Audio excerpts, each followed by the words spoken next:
Olá, bom dia pessoal. Meu nome é João Paulo, sou engenheiro agrônomo e esse é meu plano de aula para o PSS. Na aula de hoje, a gente vai estar falando sobre o manejo sustentável de solos. Então, para começar, eu queria saber de vocês, primeiramente, pessoal, o que vocês entendem sobre esse tema, se vocês já ouviram falar, se vocês já têm algumas informações sobre, se lá em casa o pai ali ou o avô já adotam essas medidas de manejo, se vocês já pesquisaram sobre mesmo, né? Para a gente ter uma forma melhor de compreender, né? Uma forma melhor de entender como que funciona, para que funciona, quais são os benefícios disso e tudo mais. Então, com base nisso, pessoal, eu trouxe aqui duas referências bem importantes aí, de instituições bem importantes, que a gente vai estar falando sobre para vocês entenderem de uma forma melhor, captar de uma forma melhor qual que é o parecer desse manejo. Então, qual seria a importância do manejo sustentável do solo? Então, segundo o professor Maurício Roberto Cherubim, do Departamento de Ciência do Solo da Exalc, a USP, né? O que ele disse então? O investimento em práticas de manejo sustentável é fundamental para que o produtor entre no círculo virtuoso, melhorando a qualidade do solo, resultando em maior produtividade das culturas, revertendo em mais renda aos produtores. Então, o que a gente entende sobre isso, pessoal? A gente entende que quando o produtor adota essas manejos sustentáveis do solo, né, essas maneiras, tantas que existem ali, a gente vai estar falando sobre, para frente, aí, algumas práticas, ele vai estar elevando ao máximo a capacidade do solo a aumentar a sua produtividade. Então, ele vai estar adotando ali algumas medidas ali que já são comprovadas que funcionam, né, alguns manejos que funcionam, que conseguem captar o máximo potencial produtivo, né? Outra referência que a gente tem aqui é do pesquisador Pedro Luiz de Freitas, pesquisador da Embrapa, explica então que o manejo sustentável implica em muitos benefícios, entre eles são manutenção da saúde e da qualidade do solo, manutenção da qualidade dos recursos hídricos envolvidos, né, com questão de águas, né, e tudo mais, manutenção da biodiversidade, então seria flora e fauna em geral, micro-organismos e microfauna presente no solo. Então, como eu comentei ali na primeira pergunta, existem variadas práticas de manejo que são adotadas para alcançar um manejo mais sustentável dos solos. E eu trouxe aqui quatro principais. Uma das quatro mais importantes, então, que seria então rotação de culturas, plantio direto, cobertura vegetal e monitoramento e análise de solo. E eu vou estar abordando aqui como funciona cada uma delas, né, bem resumidamente, para vocês compreenderem.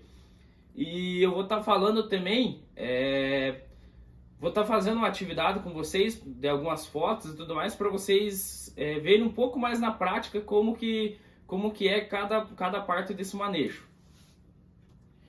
Então, iniciando aqui, a parte de rotação de culturas. Imagine então que o produtor, ano após ano, sempre planta só uma cultura. Vamos dar um exemplo de soja. Essa safra ele fez soja, na safra que vem fez soja de novo, na próxima soja. O que acontece quando ele faz dessa forma? Várias pragas e doenças acabam se tornando resistentes a esse tipo de manejo dele. Acabam se tornando resistentes ao controle que ele adota para fazer o suprimento dessas pragas. Então, cria-se a resistência de pragas e doenças. Outra coisa que acontece bastante é o desequilíbrio nutricional do solo, porque cada cultura demanda de uma forma de fertilidade, né? Uma precisa de mais que outra, um nutriente é mais exigido na cultura do trigo, por exemplo, do que outro, trigo e feijão, né? Outra coisa que a gente pode falar, acontece então o empobrecimento de nutrientes. Então você está utilizando ali sempre o mesmo manejo, sempre ciclo de soja após soja e tudo mais, vai baixar bastante ali a questão de nutrientes, né? Então o solo vai ficar bem pobre nutricionalmente. E o que seria recomendado a gente fazer? O que seria então a rotação de culturas? a gente sempre está intercalando as culturas. Por exemplo, fazer soja agora, na próxima posso fazer um feijão, na próxima posso fazer um milho, na próxima um trigo. Sempre está intercalando as culturas, até porque cada uma é diferente de outra. Cada uma tem uma exigência de fertilidade e controle diferente da outra. Então sempre está intercalando, vocês entenderam?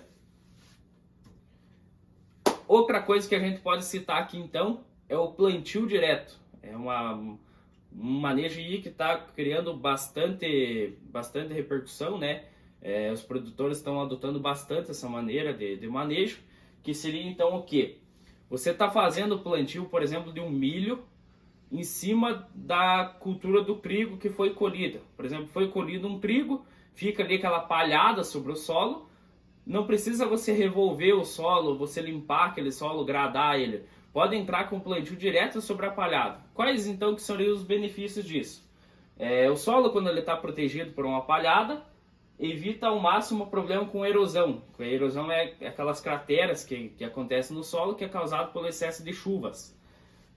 Então a proteção do solo, né, que eu comentei, evita também o problema com compactação, que daí as partículas se agregam e tudo mais e acabam atrapalhando na emergência ali do cultivo. E também evita ao máximo o nascimento ali, a emergência das plantas daninhas. Então elas vão ficar por baixo da palhada, elas não vão fazer fotossíntese e não vão conseguir subir. Aquela palhada vai estar protegendo ao solo ao máximo. Vai acontecer ali a retenção de águas e tudo mais, vai ficar mais presente no solo e vai ajudar ao máximo ali a questão de temperatura do solo, vai manter o solo mais protegido. Outra coisa que a gente pode citar aqui então seria a cobertura vegetal. Cobertura vegetal consiste então no que? Você geralmente acontece no inverno, né? Você está fazendo ali o plantio de culturas, por exemplo, uma aveia, um azevém, muitas vezes um mix, né, de aveia, azevém, nabo, milheta, essas coisas, né, ervilhaca, para você estar protegendo aquele solo. Você faz ali durante o inverno, para o solo não ficar ali descoberto, não ficar desprotegido. Com isso você faz a colheita, após isso faz a dessecação e tudo mais, o solo vai estar totalmente coberto, que é aquilo que a gente falou em plantio direto, no qual vai evitar ao máximo o problema com erosão, né? Outra coisa bastante importante a gente citar, quando há o excesso de chuva e o solo está desprotegido, sem uma cobertura, tem problema com lixiviação. Essa lixiviação seria a lavagem dos nutrientes do solo. Então, com cobertura vegetal, é possível então fazer o plantio direto, evita a erosão e tem a ciclagem de nutrientes, né? O solo sempre está protegido. Muitas dessas coberturas elas acabam recuperando bastante nutrientes do solo. Isso auxilia bastante na produtividade. Outra coisa então, monitoramento e análise de solo. Imagine assim então, que vai lá o rapaz lá, o produtor, coleta várias amostras de solo, vários pontos ali no alqueire, no hectare, né?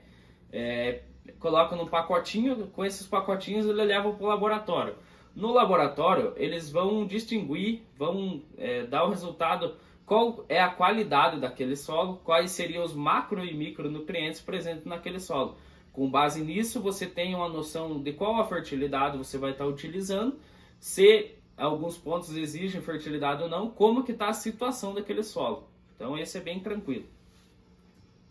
Sabendo disso, a gente vai fazer aqui então uma dinâmica bem rápida ali, com base em fotos, né? Para vocês entenderem melhor, vamos dizer, na prática. Então quero saber de vocês qual seria essa prática de manejo. Essa prática de manejo então é a cobertura vegetal que eu comentei. Pode ver que o solo está bem protegido aqui pela massa verde, né?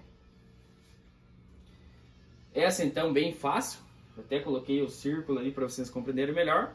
Rotação de culturas, milho, soja, rotacionar ali, questão de fertilidade, de resistência de pragas e doenças e empobrecimento nutricional, para não acontecer isso. Essa é outra bem fácil, o rapaz está coletando as amostras nos pacotinhos, com esses pacotinhos vai levar ao laboratório, então análise e monitoramento do solo. Tranquilo, pessoal? E essa aqui é outra bem fácil também. Ó, a gente pode ver que tem a palhada seca aqui, foi feito o plantio em cima dessa palhada, então plantio direto. Pode ver que entre as linhas aqui não tem nada de erva daninha, não tem problema com erosão, tá bem tranquilo, né?